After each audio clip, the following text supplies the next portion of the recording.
과거의 울라는 비라와 함께 아린편에 속한 인상의 호랑이였습니다. 그런데 흰눈썹의 말을 살펴보면 울라는 비라와 달리 수인화 실험을 받은 지 얼마 안 됐던 것 같은데요. 정황상 비라의 눈이 한 개였고 수인화 모드를 할 수 없었던 걸 보면 두 개의 눈을 가지고 있고 수인화 모드를 할 수 있었던 울라가 비라보다 강했던 것 같고요. 비라도 수많은 추위들을 죽이면서 강했던 건 사실이지만 나머지 추위들은 울라가 처리했다고 하면서 울라의 위상이 더 높게 나온 측면이 있었습니다.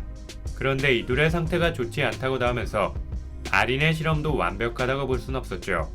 이후 울라는 대장 추위가 영무라와 무카와 싸웠을 때 추위의 기억 속에서 잠깐 등장했는데요. 이때 확실히 센터에 있는 모습을 보여주면서 흰산의 호랑이 중에서 제일 위상이 높다고 볼 수 있었습니다. 그런데 무커보다는 현저히 약하다고 나오면서 이후 흰산의 중심을 무커한테 내줬다고 볼 수 있었죠. 예를 들어 나주가 흰산의 영역 밖으로 나간 적이 있었는데요.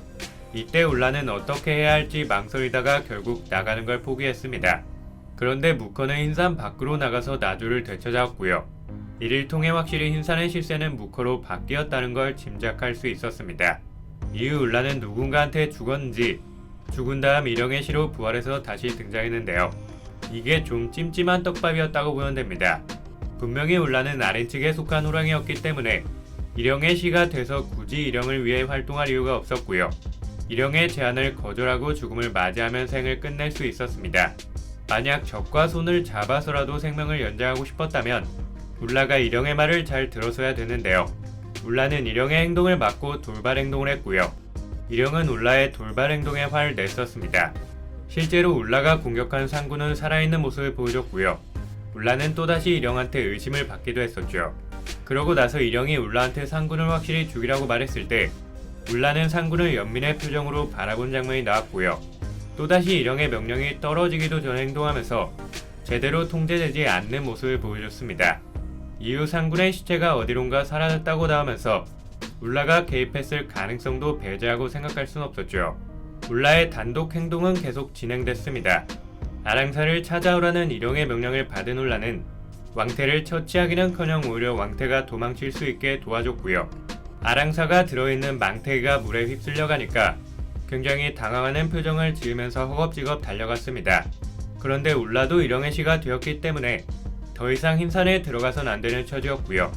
흰산에 휩쓸려 죽을 뻔했지만 호랑이였던 시절 같이 다니던 부엉이가 도와줘서 겨우 목숨을 건질 수 있었습니다. 그리고 이런 모습을 통해 확실히 울라의 자아는 남아있는 상태라고 볼 수 있었고요. 아린의 명령을 받아 일영한테 잠입한 건 아닐지 의구심이 들었습니다. 2부에서 울라는 붉은 산에 있는 전투병들을 잡으려고 할 때 등장했는데요.